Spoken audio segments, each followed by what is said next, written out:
If you have questions for Trey or I or anybody that actually knows anything, you can type those into the question and answer, and we will defer all of those questions to Irvin. But before we do that, before we introduce our guest today, Trey, why don't you talk about what's been going on in the U.S.? Yeah, well, thanks for everybody for joining us. It's finally summertime here in the mid-Michigan area. We've got warm weather. Last week I had a big storm, but this week is just all clear skies. We went kayaking. It's beautiful. Today is an exciting day in the U.S. So today is Juneteenth. This was a very well-written op-ed piece that ran in the New York Times yesterday that I would very much recommend people look up. Not only am I saying it's good, Barack Obama also shared this article, so it has the stamp of approval from the one and only Barack Obama. So super great stuff. It's an exciting time today across the country. While that is going on, and that's very exciting, there have been some very interesting developments in coronavirus land. So here's a super interesting tweet that just went out this morning about looking at daily new COVID-19 cases across the country. So if you'll notice, this is Texas, Florida, and Arizona. There are other states that you could have thrown into this tweet. Oklahoma is another one that would follow the same trajectory. If you'll notice here, you see this in math, you would call it an inflection point. This place in the figure where all of a sudden you see these numbers take off again. That inflection point tends to line up pretty cleanly with the change in stay-at-home order rules in those states. So there's also probably a confound in there that we're moving into summer now, so people are sheltering less in place and more apt to move around wherever they're living. But we're seeing a pretty significant increase in the number of cases in different states. What's important to remember here is that, while we want to talk about the United States as being this one place, there is a lot of variation across locations. And so while this is happening in places like Arizona, Florida, Texas, Oklahoma, in Michigan here, we've seen this significant decrease in the number of cases. So I just pulled this data from the Michigan State Government website. So we're looking at number of confirmed cases by date of onset. If you'll notice, we saw this huge spike there in April, as I think we can all remember. But over the last few months, we've seen for the most part, a pretty clear trajectory down towards this lower case number. Now, Michigan, as I think everybody's probably familiar, was pretty intense with its stay-at-home restrictions. I still have an incredible haircut, mostly because it's not entirely clear how haircuts work here. So we're still figuring it out, but Michigan's actually heading in the right direction, particularly if we're looking at other states. Dude, how long, just because I don't really remember how time works anymore, how long ago did the protests start? I'm just wondering about the impacts of that. Well, those protests would probably line up fairly well with that trajectory as well, if we want to think about it in Texas, Florida, Arizona. However, I mean, we saw quite a few protests here in Michigan, but at least as of right now, we haven't seen a spike in cases. Well, I guess that's what I mean. It is, I'm wondering if we can say maybe we haven't seen that huge. Maybe it's coming. Increase. I don't know. Yeah. This is the kind of stuff that, like, causal inference is, it's going to be a long ways away before we can actually estimate some really nice, clean models to get, what the consequences are of different, human action. But I mean, we'll see. This weekend is obviously a really big public gathering that's supposed to be, at least to my knowledge, in an indoor space in Tulsa. So, I mean, there seems like a pretty interesting identification strategy if you look at the number of cases there versus in similar cities. Let's see. Today is the 19th. Yeah. So in 2 weeks, I'll check back with you. Yeah, right. So we'll see. Or check back with our family members in Oklahoma. It'll be interesting. Yeah. Yeah. So, in COVID world, that's, the world seems to be bifurcating in respect to what states are doing in terms of public policy. If we look at kind of the ag community in the United States, we've shelled out. This is a really nice figure that was put together by John Newton at the American Farm Bureau. This is where the $2.9 billion in food assistance program direct payments have gone per producer. So, again, there's a lot of things that we can talk about as it relates to how big is a producer, what is a producer, what are they growing is obviously really important. But if you'll notice where the money is largely going, you see a lot in that Corn Belt here in the middle of the country. You see a fair amount in California, which isn't that surprising considering how much California grows. The southern United States seem to have received a lot less, which I mean, I don't know. Again, this is going to be papers on papers for years, I would imagine, exactly how this money was shelled out, what the consequences of that money actually are going to be as it relates to how many farmers stayed in business. Lot of interesting questions that are going to be built out of this. So money's flowing. People are trying to figure out what's going on. Dude, I do think it's one last thing that's interesting about that is that this map looks way different from the market facilitation payments map. It really does. It's almost the exact opposite, where if you plotted that sucker, all those payments went to the south. So you're right.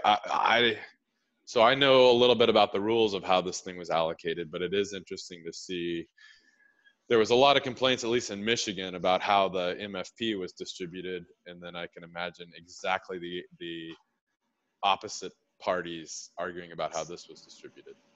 Yeah, I mean, direct payments, ag subsidies in general are always going to be a hot potato when it comes to kind of equitable allocation and distribution of resources.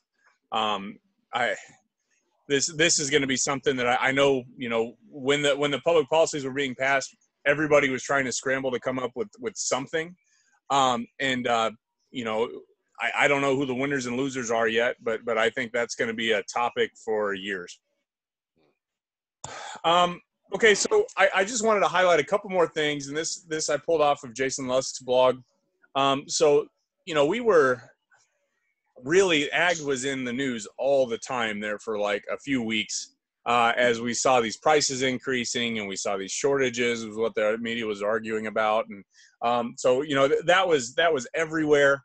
Now, if you'll notice, when the prices start coming down, that's almost about the exact same time that it quit being in the news. I just want to highlight that the trajectory has stayed pretty consistent, that there was this massive increase in wholesale prices in beef and pork, but those prices are still coming down. So that while there was a spike, we're kind of seeing this return to more consistent prices with prior years. Same thing with production. So again, if you'll remember a few back at the end of April, beginning of May, the big fear was that we were seeing this massive drop off in animal processing, particularly in cattle and hogs. People talked about chickens a little bit, but the real conversation was centered around cattle and hogs. This is more data on the percent change in animals processed year over year from 2020 to 2019. Again, if you'll notice, you can see the massive shift, but that shift is coming back into something that would be more expected. We still haven't reached the same level of processing capacity that we hit the year before. And if you'll notice, prior to coronavirus, we were actually processing slightly more year over year. But all in all, that trend line is promising and comforting, at least as of right now. Obviously, there could be some changes as this case load increases across the country in certain parts of the country. So we're not out of the woods yet, but again, this is a promising trend line. Okay, the last thing, and this is really, I think, what's going to kind of launch us into a conversation today frankly, I'm no expert on DACA, and I honestly, I think you could spend an entire career trying to understand exactly how a lot of these immigration policies work. But this was a very important Supreme Court case that was decided yesterday, kind of on technicality of sorts. It was a fairly split decision. But DACA as of right now is not actually allowed to continue as it was, at least for now. There are some caveats as to what can happen next. But at a minimum, the Supreme Court decided that the current policy that was being pursued by the Trump administration can't continue the way that they wanted. This is big news, but it's also news that I think is going to require a lot of processing. Alex, what do you think? News. No, I think that's right. It's qualified news, and I haven't read the decision yet. So in terms of what this means for that future, I think we need to wait and process, like you said. Yeah. So that's kind of what's going on in the world right now, at least as it relates to, I would say, agriculture or COVID in general. So now I think it's probably best to shift toward our guest today. And while Alex introduces it, I'm going to crack my beer. Yeah. So importantly, Trey, you said that's what's going on in the world right now. And that is what it's seemed like for the last, 97 months that we've been doing this, right? That we've been talking about what's going on in the world. But we've been really focused on what's going on in our little bubble of the world, right? What's going on in Michigan, and then to a lesser extent, what's going on across the whole U.S. It's important to do. It's important to understand. It's equally important to understand that this sucker has affected not just the U.S., right? So because we've got a lot of good news and a lot of dimensions of our kind of local regular news, the meat packing plants, the cases, at least in Michigan, are looking better. The CFAP payments are coming out. I think we have almost like the luxury to look beyond our immediate selves, to look at the broader implications and some of these nuances of how the implications in the rest of the world will affect our stakeholders. And this is super funsies for me, because we've been doing this, like I said, for 97 weeks, and we've talked to like Trey's dissertation advisor, Trey's brother-in-law, Trey's mom joined us like 7 weeks in a row. At one point, we had Trey's sister asking a question to set up Trey for a question for Trey's brother-in-law, and it was just very famous and popular. It's not my fault. Super awkward family reunion that I was not a part of. So I get to introduce somebody that I have heard of before. So this is my buddy, Irvin Rojas. He's a professor at CIDE in Mexico City. Irvin and I did our PhDs together in Davis. And then I watched in jealousy and horror as Irvin got this cool pre-doctoral postdoc research fellow thing at Cornell, and then got this big fancy job in Mexico City, and now is like this famous talking head with 79 million Twitter followers in Mexico. So he's the guy to talk to about this. So I'm hoping and I'm sure that Irvin will be able to tell us what's been the situation in Mexico, and then hopefully we can all kind of think together about what the implications of that, given international trade and movement of people, what the implications of that are for the U.S.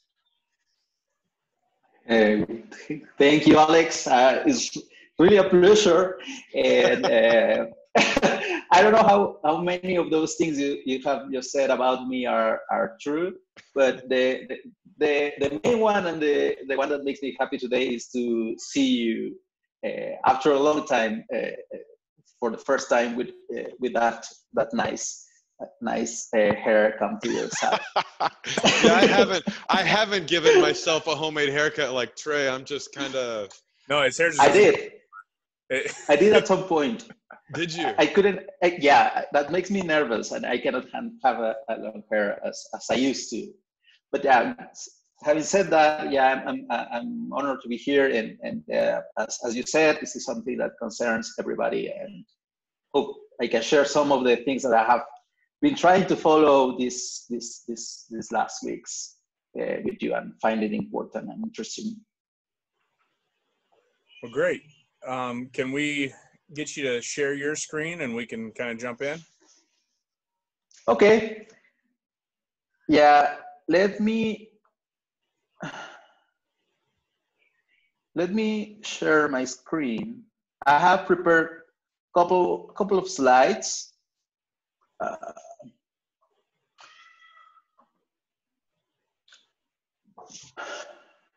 Where is this?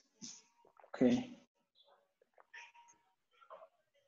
You should be seeing these slides, right? Yep. Are you? Yep. Okay. Okay. Yeah. Yeah. Let me make first give some context of what's going on in Mexico. There's some recent numbers of what's going on with the COVID-19 disease in Mexico. We had our first case of COVID-19 in February 28th, the last day, February 28th, yeah, bro, that last. And so far we have over 165,000 confirmed cases and over 20,000 deaths. That's considerably high. Some people are projecting that the epidemic could take a toll of more than 30,000 people. That's disastrous, and it's been also disastrous for the economy. So some of the forecasts project that the economic impact of the disease in Mexico will be of around 6% of the GDP. Some people think it would be even higher. The first quarter was not as dramatic as that. It was only 1.4 decrease. We're expecting second quarter to be much worse. And of course, here I want to show, this is the projection of the Bank of Mexico of, I don't know if you have seen this sort of, they have called it the recovery alphabet. The recovery alphabet, like depending on what you assume or what you're willing to assume to be the recovery, how fast the recovery is going to be. You could have all these sort of trajectories where you could have from this kind of V-shaped recovery where basically everybody comes back to normality after a couple of months and like the economy will be ready to resume their normal activity with little or minor losses for the aggregate economy, which is now very unlikely to happen. No, I think most economists agree this is an unlikely scenario. Some others are concerned of the recovery being on the other side of the spectrum of the alphabet. Probably one of these two green lines, two green trajectories would be like catastrophic losses for the economy, for the aggregate output, with a decrease in the first year of up to 11% or 10%. That's dramatic. That's a possibility. We don't know. I don't know if you have this feeling like probably the main consequence of the disease and the effects on the economic activity for food production, for exports, for the international trade, is that we don't know much. No, the main ingredient of all this is uncertainty, and that's reflected here, and that's the main concern. That's what everybody in the country believes is the major problem. No, we don't know much, and we don't know what's going to happen. This thing, and most of projections are assuming one single wave, no, of the disease. Little has been studied, or little has been said about what happens with these like seasonal waves of the disease that are likely to happen. As you showed before, in these states where they have relaxed the social distance measures, it seems that the number of cases is growing again. We don't have that evidence yet in Mexico. We lifted some of these restrictions just recently. I don't see in the data yet some of these patterns that you just described. We have had one of the main concerns and one of the main criticisms to the data we work with is that everything is collected by the states in each of the Mexican states, and then they send it to the federal government, and they collect all this data. But it could take up to 2 weeks from the states for the data to go from the states to the federal government, and then the government to release it as the official death toll and as the official number of cases. So what we see today is likely to reflect basically nothing from yesterday and from the previous day, but basically most of the data will span over the last 15 days. So that's why we still don't know. We're still not sure if the epidemic curve has actually flattened or not, because our data is basically telling us what was happening 15 days ago. That's a luxury that I didn't even really consider. The fact that one thing we've had really good is so testing hasn't been great, but we have had pretty real-time data about the number of tests, the number of cases, and the number of deaths at a pretty like local level. So yeah. But why? Because it goes from the hospitals directly, or what's the difference there? I think it's collected by state governments, and then the state governments release it every day. And I think this whole thing has just highlighted our gaps in data, and especially as it relates to time series, because like I've been complaining that like we're late on data, but I mean if you're weeks behind, it's hard. We are late. It's 30 minutes of data. Yeah, exactly. That's crazy. Yeah. No, the problem is that I think that the way that data is collected by the states is like very primitive way of collecting data, right? Like there is this thing is as I'm saying always about the COVID is exacerbating all the problems we had in all sectors, in every part of the economy, in the health sector, in the agriculture sector. So in the health sector, we had first for years and years that there was not enough investment, there was no training for doctors, and they didn't invest in this like data systems or information systems that allowed to track the epidemic in a closer way as you guys do in the US. So that's one of the main concerns. I'm not sure what's happening today. We'll have more confidence in 2 weeks, which is not very useful for policy, right? Yeah. So can I ask, maybe you're going to talk about this later, Irvin, but you said your first case was February 20 something, which is right around the time that we started having cases in the US. But I haven't been following Mexico closely, but my kind of understanding was that stuff wasn't as bad in Mexico for a really long time, and then all of a sudden things went crazy. Is that true? Yeah, I believe it's true. I believe so the epidemic in Mexico, I will characterize it like a lot of several local epidemics, right, that have basically their own dynamics, and that's something that we didn't understand yet until we saw different trajectories happening all around the country, and probably that's something that you are seeing as you shown in your figures before. But at the beginning, everybody thought that the epidemic was happening at the same time in the entire country. Everybody was getting infected or dying, and that's not necessarily true, right? So we have like the problem more concentrated in the urban areas. Basically, what I've seen in the data is that probably 40 or 50 urban centers in the country concentrate like 75% of the cases, right? So it's basically some local epidemics happening at the same time.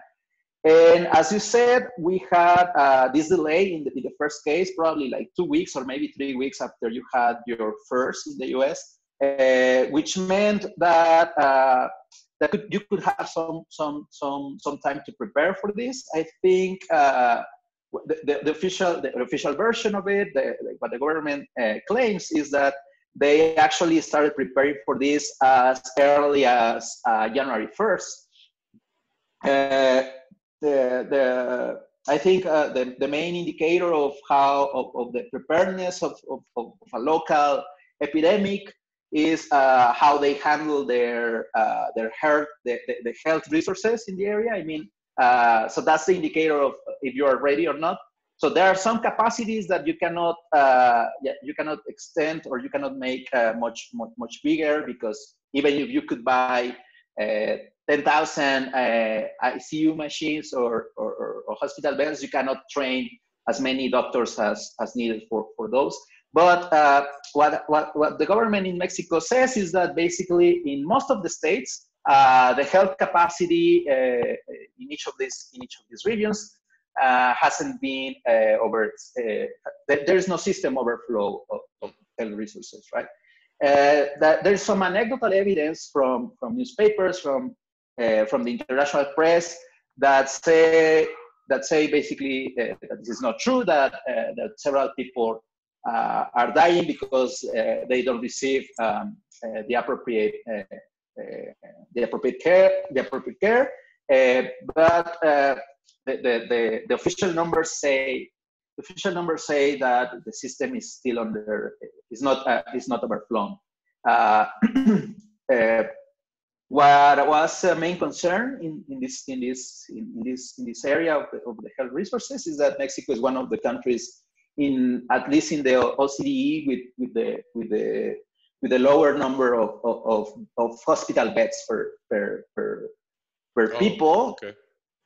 Right, so that was really a concern, because everybody at the beginning, it happened also in the US, right? That the first approximation to what would be the death toll of the pandemic was basically to use the fatality rate of Italy or China and just multiply that for the US population, and then you had this dramatic. I saw some studies projecting over millions of deaths in the US.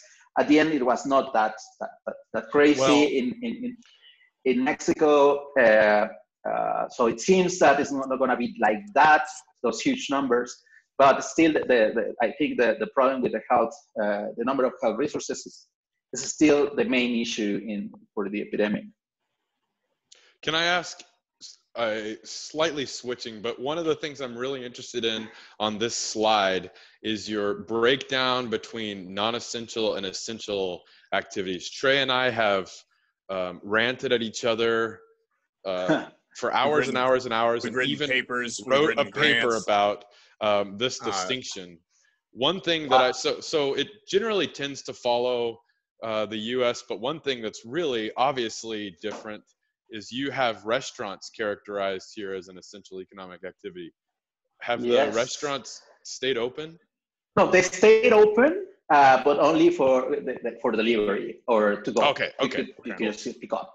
Yeah. Now, I do, the U.S., our alcohol, our liquor stores stayed as essential for the most part. Those are. I will agree with your government and say that they are essential.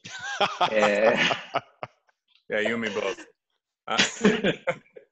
Yeah, that's one of the other dimension of the differences, right? Like the way you handle the public policy. I don't know if you agree with me. It's kind of different. I mean, like the problem is the difference is that you have very strong states, right? Like there's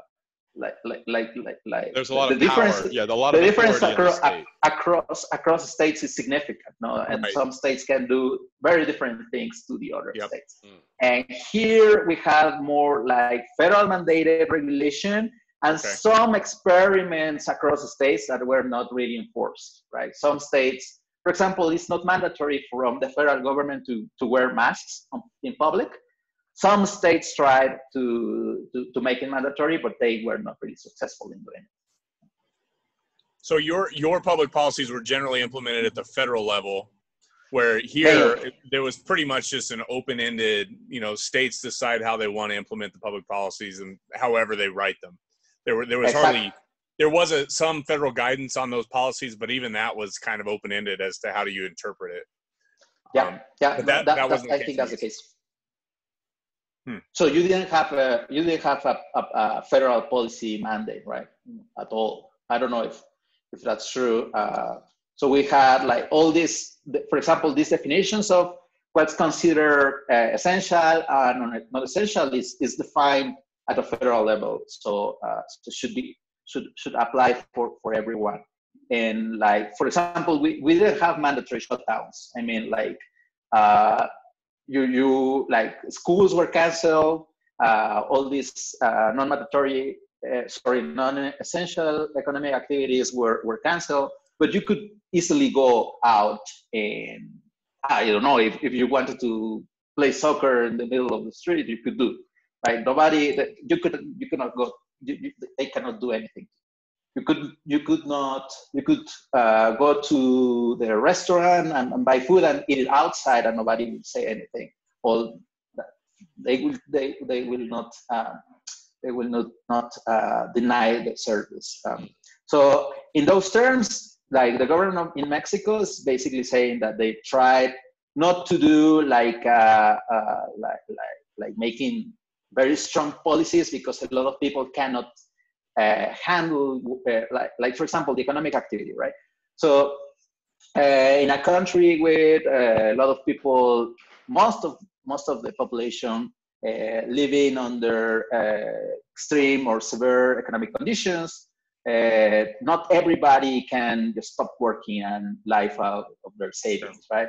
So and also as you know, like the informal economic activity in Mexico is like huge sector of the economy, is probably half of it. So like those more informal jobs, markets on the streets, couldn't afford just stopping and shutting down their activity. So, but what about like stimulus? So we've had massive stimulus injections. Has that happened in Mexico? That's probably another big difference is that we don't. So that's one of the criticisms to the response of the Mexican government, is that so we were in a stage where our public debt was sort of high, like during the last few years, probably during the last 10 years. The debt so was ours, probably, but that didn't stop us. Yeah. Exactly. And then so the federal government didn't pursue debt more. It's basically one of the campaign main premises of this government is no more debt, because debt in the past has been used for corruption, for saving the rich, for goes to the big businesses. So we are not doing that today. And basically, the government has relied on a strategy of which is kind of contradictory. It's a strategy of austerity for the government. They are cutting expenses in the government, in the federal government. So most of the projects that were to happen this year are basically postponed or canceled.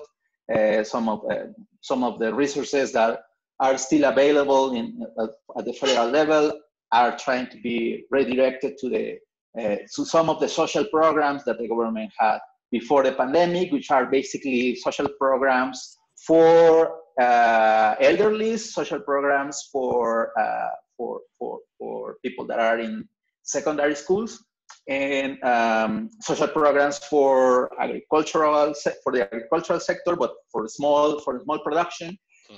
So basically, you have this a whole stripe of the economy that is kind of the urban, informal, commerce, service sector that are completely unprotected from the federal protection, which is I think when we saw this trajectories by the central bank, and some of the things that I've been trying to do to calculate, like what is the benefit of our measures in terms of lives, and then comparing these to the economic cost. what's usually the conclusion is that that you will need to have a less severe downturn to make all these measures profitable. So this is no, maybe a weird question, but I just, so we've been talking about federal policy. I would say it's I think a fair assessment in the United States that coronavirus kind of became a right-left conversation where it's the belief in the severity of the coronavirus varies significantly by political affiliation. Is that true in Mexico, or is there less of a political partisanship associated with COVID-19? Yeah, I believe that I would say that it's not as sharp in terms of who believes in the virus or not. What is really sharp and what's being very stressed is the difference between the responses, right? And it's weird because it's a really interesting thing because those that are, so the government right now is considered a leftist government, right? And it's the one that is going for austerity and being like very careful with the way they spend. And those that want federal stimulus and that want money for the businesses is basically the right. And it's basically those that were usually more fiscal conservative. So it's really interesting to have these Twitter videos or those guys in the TV that used to be the fiscal conservatives asking for the stimulus and for the government to act actively to stop the economy's effort. It's an interesting time to be alive. And on the other hand, you have this leftist government with austerity and being more cautious and saying, well, we have to take care about the fiscal responsibility. Is there much pushback? What about mask wearing? Are people pretty comfortable with masks, or what's the? I will say I think it's now more common to see people outside with the masks, but mainly because, for example, supermarkets started making it mandatory. So you cannot get in the supermarket if you're not wearing one. So people wanted it or not, but they had to because they couldn't get in the supermarket. But it's not a policy that comes from, at the beginning was actually, actually at the beginning, people from the federal government said that there was no scientific evidence for the effectiveness of wearing masks, right? I think that's still under debate, right? Recently, we had one of these papers I saw one paper in PNAS basically saying that with the evidence of China, Italy, and New York, you could make this conclusive argument that it actually worked. I think that paper was really flawed. But still, you have this debate. In Mexico, some of the states mandated the use of masks, not in general, but people are adopting it as a caution to whatever that can happen. No? So I'm interested in now that we've kind of understood what your policy response was, what's likely going to be like the macro response. Thinking, exactly about this, the local responses and maybe how that's going to affect interactions with the U.S. That's something really. I think that's probably one of the most important questions now. Is that what's gonna be the reaction of how people are gonna respond once this comes to an end. And I put this map to highlight the dispersion of and the heterogeneity of the epidemic in the country. And you could see like there are some states that will likely to be under control much earlier, and others where basically the epidemic is at the highest level.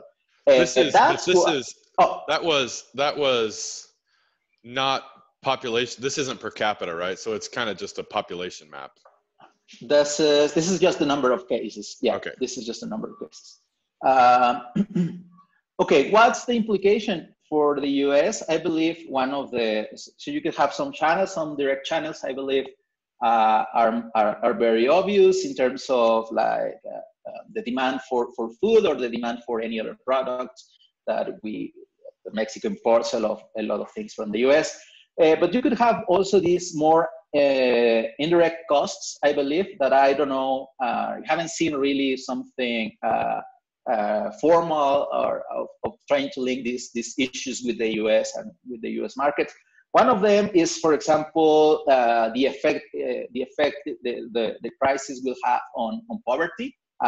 So our agency for policy evaluation calculates that poverty will increase up to 8%. That's a lot. That's about 10 million people. No, they calculate that that severe poverty, that is basically those that cannot afford food, the minimum food basket, will increase up to 8.5%. That's 11 million people. That's huge amount of people. And for example, for Mexico and including other countries in the Americas, the CEPAL forecasts that unemployment will rise up to 12%. So this is a huge cost in terms of, it's huge terms in terms of social mobility, in terms of inequality, in terms of, so a lot of those things that we already care about before the epidemic, that were like the things that people in the development area were trying to understand and trying to design better policies. So basically the pandemic couldn't do all of this progress of the recent years. What does this mean for the US, for example, in terms of migration? I think that's one of the channels that you are probably interested to learn about. And this is a critical issue for Mexico.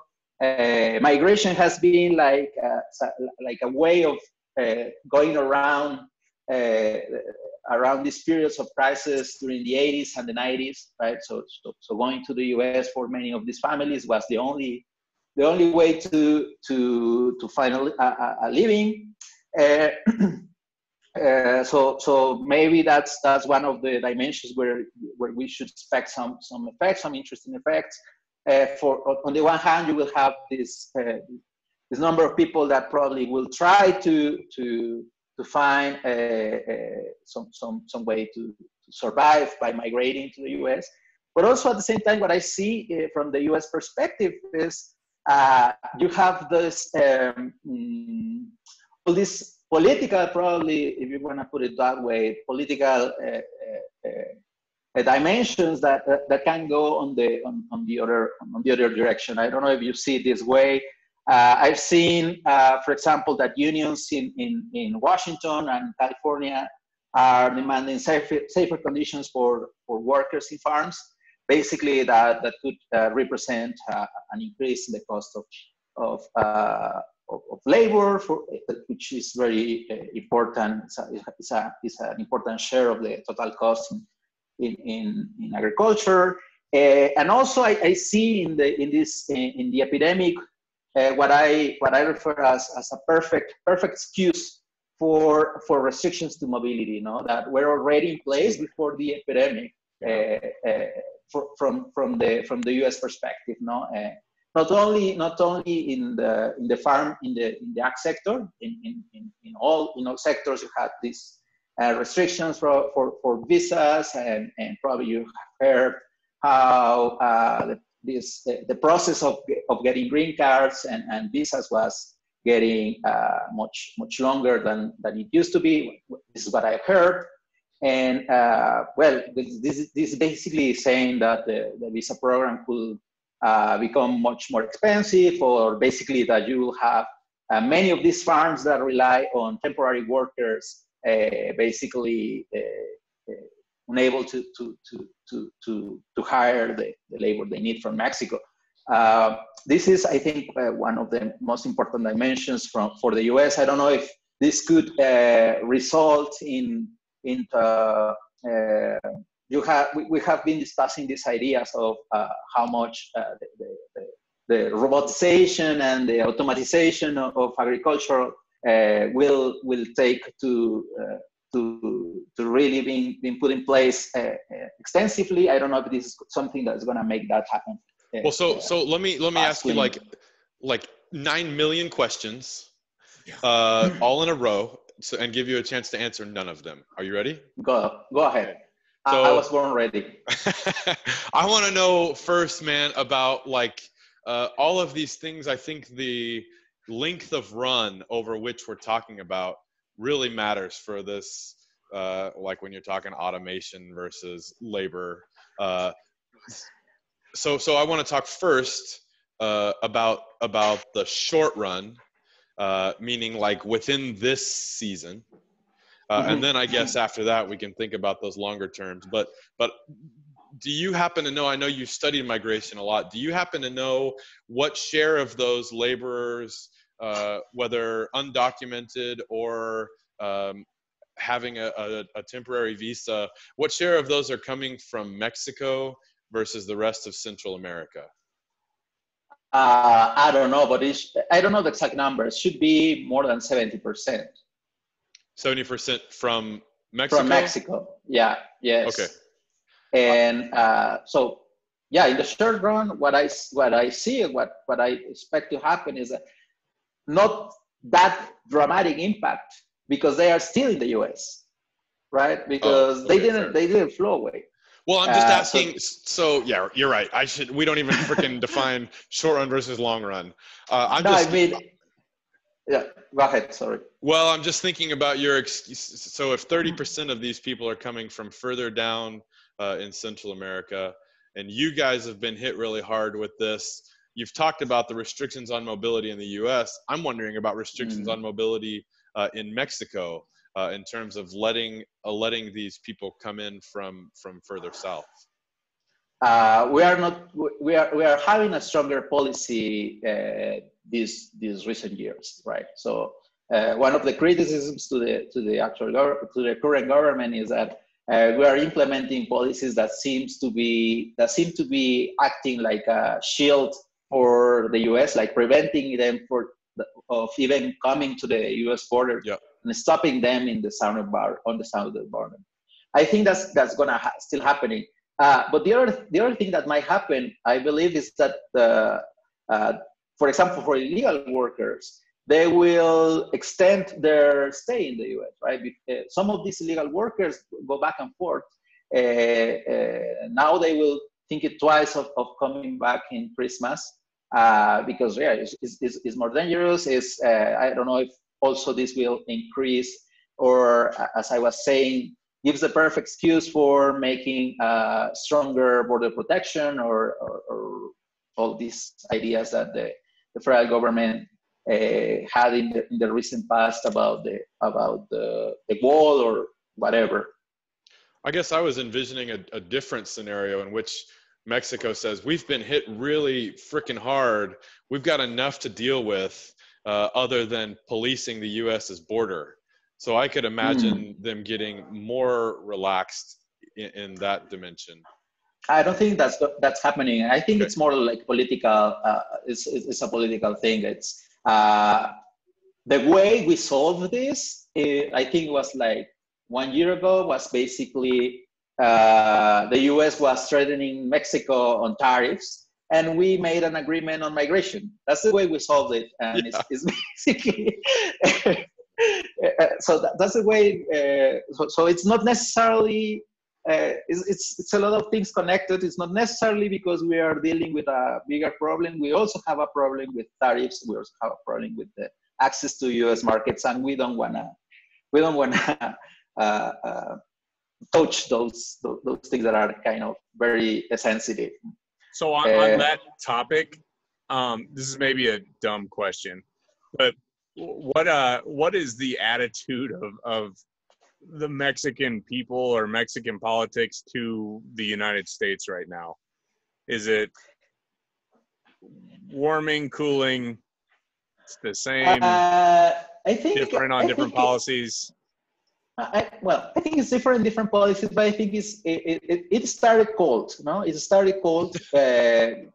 For a long time. For all reasons, not necessarily. It was warmer in the past, I guess. So Yeah. there is really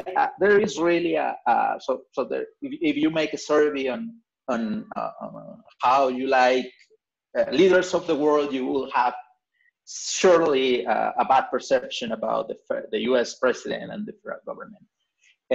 But I think also at the same time, like people, many of the economic actors understand the role of this kind of relationship, the toxic relationship we could have, where we are interlinked and we have a lot of things that depend on the U.S. and that are not necessarily bad. For example, people understand how trade works and how the U.S. markets open opportunities for exports and even for the movement of people. What I believe is that as in many parts of the world, the crisis gives the opportunity for some leaders to shine. No, and I think that's not necessarily happening in Mexico for our own, and it's not necessarily happening for with respect to for Mexican people with respect to the federal government in the U.S. Because I think people in Mexico perceive that could be things that are worthless. No, like people will perceive that we were sending ventilators to the U.S. when we were in need. That was in the news, and then people perceive that we were exporting our beer when we needed it, and there was a scarcity of beer in the US, and it was an essential good for Mexico. So I think it's mixed. I would say mixed. In migration, in an immigration policy, I think it's completely biased against the federal government. I think that's really hard to move. No, the conception that I don't know if it's necessarily reflecting what's true, but the media here in Mexico is kind of aggressive in those terms with the U.S. president, for example.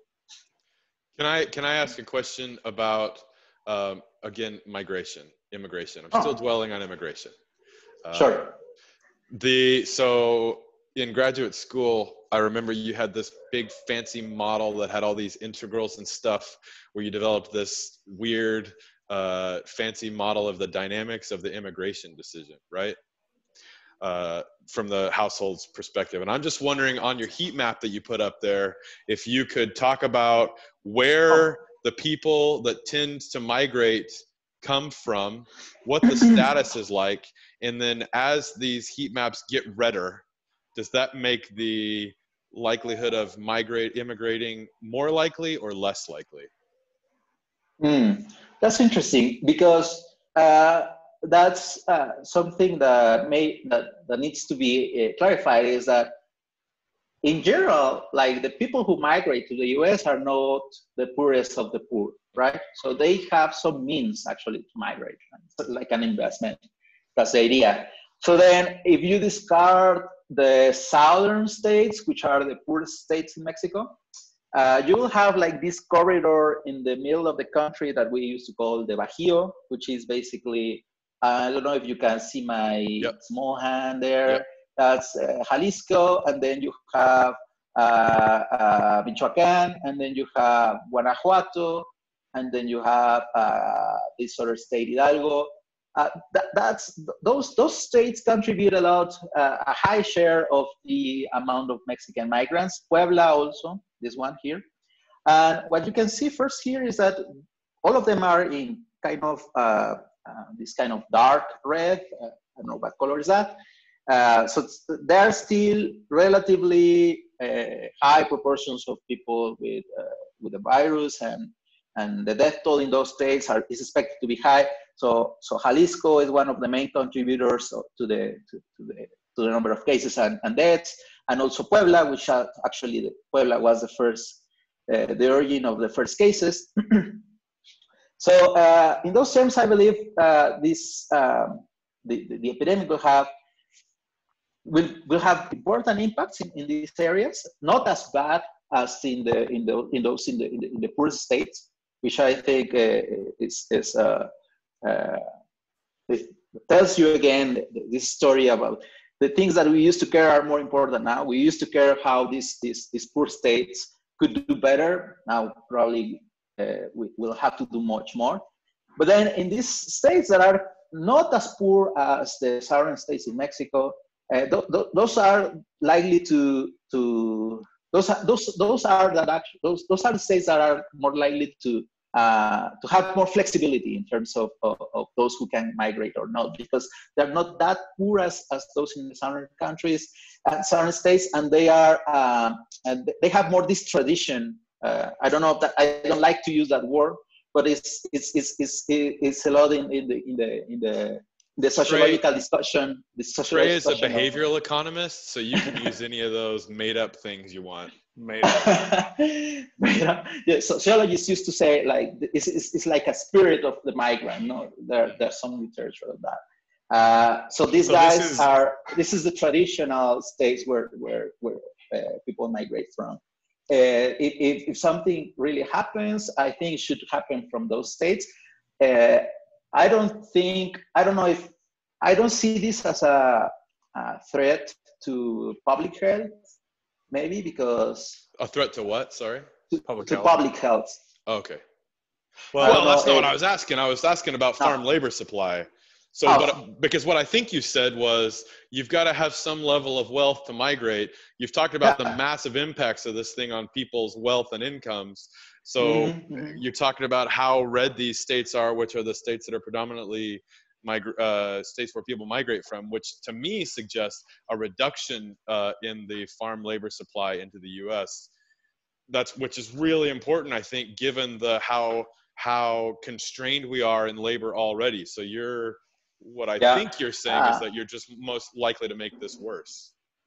The problem is that you will have two forces, no? Like from the Mexican supply and demand. Yeah. No, I mean, like you will have no jobs in Mexico. That's what one of the main consequences we are expecting of this is to have a high impact on employment. No? If that impact on employment is as bad as some of the projections are suggesting, well, people will find the means to move to the U.S. even if it's costly or if it's dangerous or if they will find these more aggressive policies. They have been doing it all the time. No, I don't see why it will stop this time. If something, I will say. I will say maybe this is one of those times where you could have one of these discussions in terms of big policy decisions where you have the two countries sitting together and deciding what's an optimal policy for both markets, because you need each other. You sound like the optimistic version of Trey and I 2 months ago about how we were all going to hug and make policy decisions together. What is so you are more on the everybody's gonna... That has been my perception of how this has worked. So maybe you're right. Maybe we'll see everybody hug and get along. Maybe NAFTA 3.0 will look like something that I think would be a little 3.0. We got to negotiate that sucker again now. I mean, but maybe. Then from your perspective, you're saying that you're actually expecting something more like technification in the ag sector, those kind of things. That's what you will expect to be the solution. I mean, not that you want that solution. I would expect what to be the solution? Technification, automatization in the ag sector. Oh, I think we're going to automate like crazy. Oh, well, yeah, I think we're hugely constrained. It increases the cost of labor. Absolutely. I think automation is, we get the Michigan Farm News, and there is conversations about automation have noticeably picked up since this happened. But that's a great debate. Now, like, for example, it depends also on how easily to adopt new technology is. But for example, in Mexico and in many developing countries, this idea of by 2030, we'll have all cars, energy with clean energies and no fuels, I don't think that's going to happen. And I think people were very optimistic on how this technological change will be very rapid. And I don't see that happening. I don't know if that's surely the capacity of adopting new technologies and developing technologies in the US is higher, but I don't know if it's that easy to convert production. Well, we will see. I don't know. Probably you are too optimistic with robots. We're we're out of time, but I just because it's Trey and my show, I want to end with the last freaking word, which is the fact that the flying cars or green cars story that you're telling was not a supply and demand story. It was a fingers crossed, this is how we want the world to look story. Where here, the story we're telling is the fact that these people are desperate and they can't get access to the inputs that they need. And so they've got to innovate or die. Are you? No. I just wanted to let that sit there. Last word. That was the last word. The last word is. Dude, Irvin, it has been really good to see you, man. I wish we could see each other in person and go to a weird conference in a basement in England. But hopefully someday that'll happen again. Thank you for joining us. It will happen, for sure. Thank you for inviting me. All right, and then thank you all for tuning in. Thanks, Trey. Thanks, man. Take care. Thank you.